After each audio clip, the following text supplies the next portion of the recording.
एक अकेले मोदी ने पूरी जितनी भी अपोजिट पार्टी है सबको राजनीति सिखा दी कि कैसी राजनीति हो रही है। हमारे देश का कहाँ नाम था, कहीं नाम नहीं था, कोई विदेशों में कोई नहीं जानता था। आज के टाइम पे अगर विदेश का झंडा है तो साइड में हमारे भारत का झंडा भी है। पिछले सरकारों में आपने देखा होगा सिर्फ घोटाले होते थे, इस सरकार में सिर्फ कार्य हो रहे हैं और कुछ नहीं हो रहा। राशन सरकार दे रही है, ना ही किसी धर्म को देकर दे रही है, सबको बराबर दे रही है। कोई मुस्लिम कोई हिंदू नहीं है, उनके लिए सब बराबर है। मुस्लिम के बच्चे भी सरकारी स्कूल में पढ़ रहे हैं, हिंदू के बच्चे भी सरकारी स्कूल में पढ़ रहे हैं। हिंदू भी राशन ले रहा है, मुस्लिम भी ले रहा है। सरकारी हॉस्पिटल में हिंदू भी जा रहा है, मुस्लिम भी जा रहा है। कोई चीज़ ऊपर नीचे नहीं है, सब इक्वल है। अभी जैसे कि पटना के अंदर विपक्ष ने अपनी एकजुटता बनाने के लिए महागठबंधन की बैठक करी है, तो उस पे आपको क्या लगता है कि उनकी एकजुटता हो पाएगी? बिहार की सरकार ने तो अपना सरकार का पूरा डामाडोल कर दिया। जैसे सरकार पहले चल रही थी ऐसा तो कार्य बिल्कुल नहीं है। 2024 को लेके क्या सोचे कि किसकी सरकार आएगी, कौन जीतेगा? हाँ, भारतीय जनता पार्टी, नरेंद्र मोदी। क्यों? क्योंकि बहुत सारे कार्य कर रहे हैं, काम कर रहे हैं इतने बढ़िया, और क्या चाहिए। क्या क्या काम आपको उनका दिखाई दे रहा है? अरे सड़क बनाया और क्या क्या ब्रिज बनाया है ना, और भी बहुत सारे काम किए। 370 कैंसिल किया और बहुत सारे काम किए हैं। लेकिन विपक्ष तो उनके खिलाफ एकजुटता कर रहा है, उन्हें बाहर निकालना चाह रहा है। वो तो जो विरोध चलेगा, विरोध पार्टी को विरोधी करना है और क्या करना है। तो 2024 में नरेंद्र मोदी वापस आएंगे? हाँ, वापस तो आएंगे। और 2024 में मोदी सरकार के बाद अगर आप किसी और को प्रधानमंत्री चुनना चाहते हैं तो किसे चुनना चाहेंगे? कौन सा चेहरा दिखता है? हमने तो नरेंद्र मोदी को चुना है, आप दूसरे का बात ही नहीं कर रहे हैं। क्या नाम है आपका? मेरा आकाश शर्मा नाम है। कहाँ से आए हैं? मैं नॉर्मली नोएडा से ही हूँ।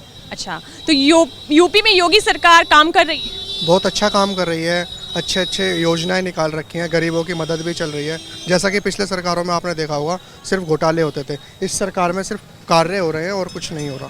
गुंडागर्दी ख़त्म है, कोई रंगदारी सब खत्म हो गई है, गुंडे माफिया सब अपनी जगह छोड़कर चले गए हैं। जो बच भी रहे थे वो भी ये अपील कर रहे थे कि हमें अपने जेल में ले लीजिए, हमें नहीं रहना है बाहर। जी, तो विपक्ष को तो दिखाई देता नहीं है, विपक्ष तो हमेशा से हमलावर हो रहा है। विपक्ष का यही क्या है, विपक्ष बना किस लिए है? विपक्ष इसलिए बना है कि जो सरकार है उसकी अपोजिट आकर और उनकी गलत चीज़ें निकाली जाएं, जैसा कि कुछ है नहीं। जी, और जैसे कि आज योगी आदित्यनाथ ने कांवड़ यात्रा को लेके कहा है कि सभी को शांतिपूर्वक त्योहार मनाने हैं, तो इस पे आपका क्या राय है? ये बहुत अच्छा कहा है, क्योंकि पिछली सरकारों में कांवड़ यात्रा बैन थी, जो कि कोई कांवड़ियाँ नहीं जा पाते थे, डीजे वगैरह सब बंद, कांवड़ भी चोरी चुप के लाई जाती थी पहले तो।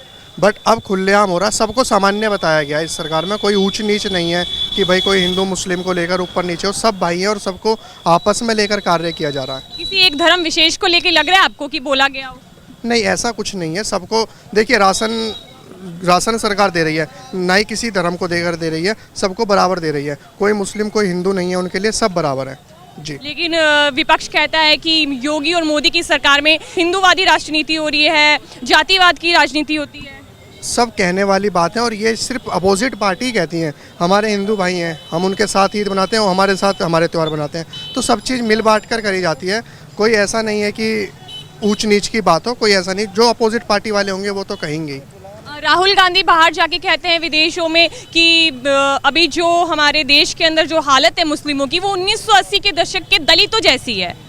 अगर ऐसी हालत होती तो मुस्लिम भी कुछ ना कुछ ऑब्जेक्शन उठाते, वो भी हड़ताल पर बैठते इस सरकार के लिए। ऐसा कुछ नहीं है, सब चीज़ को सामान्य रखा गया। और राहुल गांधी की सरकार ने क्या कार्य कर लिया? कुछ नहीं करा था, सिर्फ पाकिस्तानी हमला करता था उनकी सरकार में आके, और कुछ नहीं था। आज के टाइम पे देख लीजिए जे कहाँ आतंकवादी आ रहे हैं। आज के टाइम पे देखिए ना, आज के टाइम पे क्या चीज़ नहीं है, सब चीज़ है। मुस्लिम के बच्चे भी सरकारी स्कूल में पढ़ रहे हैं, हिंदू के बच्चे भी सरकारी स्कूल में पढ़ रहे हैं। हिंदू भी राशन ले रहा है, मुस्लिम भी ले रहा है। सरकारी हॉस्पिटल में हिंदू भी जा रहा है, मुस्लिम भी जा रहा है। कोई चीज़ ऊपर नीचे नहीं है, सब इक्वल है। अभी जैसे कि पटना के अंदर विपक्ष ने अपनी एकजुटता बनाने के लिए महागठबंधन की बैठक करी है, तो उस पे आपको क्या लगता है कि उनकी एकजुटता हो पाएगी? बिहार की सरकार ने तो अपना सरकार का पूरा डामाडोल कर दिया। जैसे सरकार पहले चल रही थी ऐसा तो कार्य बिल्कुल नहीं है वहाँ पर। तो अभी तो कम घोटाले, अभी आगे आगे और घोटाले आएंगे। एक पुल गिर गया है, बहुत सी चीज़ें हैं उन पर। तो पुल गिरना सरकार की नाकामयाबी है, ये है ही। आपको लग रहा है कि पुल गिरने के बाद भी नीतीश कुमार को या फिर राहुल गांधी को जनता चुनेगी? नहीं चुनेगी। इस पे आप क्या बोलना चाहेंगे पुल गिरने पे? मैं इतना ही बोलना चाहूँगा कि भाई अगर आप कार्य किसी चीज़ को कर रहे हैं, उसमें लागत लगा रहे हैं, तो लागत की तरह उसे बनाए ना। ये नहीं है कि सिर्फ लागत लगा दी और चीज़ अगले दिन ही टूट जाए। उससे जनता का जो टैक्स है उसकी बर्बादी हो रही है। 1700 करोड़ जी 1700 करोड़ जो है वो सिर्फ जनता का टैक्स है और उसकी बर्बादी हो रही है। लेकिन उन्हें वो दिखाई नहीं दे रहा है, वो अपना भानुमति का कुनबा जोड़ने में लगे हैं। कुछ नहीं होना। एक अकेले मोदी ने पूरी जितनी भी अपोजिट पार्टी है सबको राजनीति सिखा दी कि कैसी राजनीति हो रही है। पिछली सरकारों में हमारे देश का कहाँ नाम था, कहीं नाम नहीं था। कोई विदेशों में कोई नहीं जानता था। आज के टाइम पे अगर विदेश का झंडा है तो साइड में हमारे भारत का झंडा भी है। विपक्ष कहता है कि मोदी विदेश जाके फर्स्ट लेडी को रिंग दे रहे हैं और अपने ही देश में कटोरा दे रहे हैं लोगों को। ऐसा कुछ नहीं है, ये चीज़ कहने वाली बात है। आज के टाइम पे लोग बाग ये कहते हैं कि रोज़गार नहीं है। जब आप रोज़गार के लायक बनेंगे, उस तरीके से पढ़ेंगे लिखेंगे तो रोज़गार भी मिलेगा। अगर आप ठीक है 10वीं 12वीं है तो उस तरीके से जॉब मिलती है। ये नहीं है कि भाई 10वीं 12वीं को भी डीएम बना दिया जाए। केजरीवाल जी हैं, अभी विपक्ष की बैठक में गए थे लेकिन उन्हें वहाँ से बाइकआउट कर दिया गया, वो बाइकआउट करके आ गए। तो आपको लगता है कि उन्होंने वहाँ पे उनकी जो उन्होंने अध्यादेश को लेके कहा था, अध्यादेश पे उनका सभी का विचार सहमत हो, तो सहमति नहीं जताई, तो क्या सही था?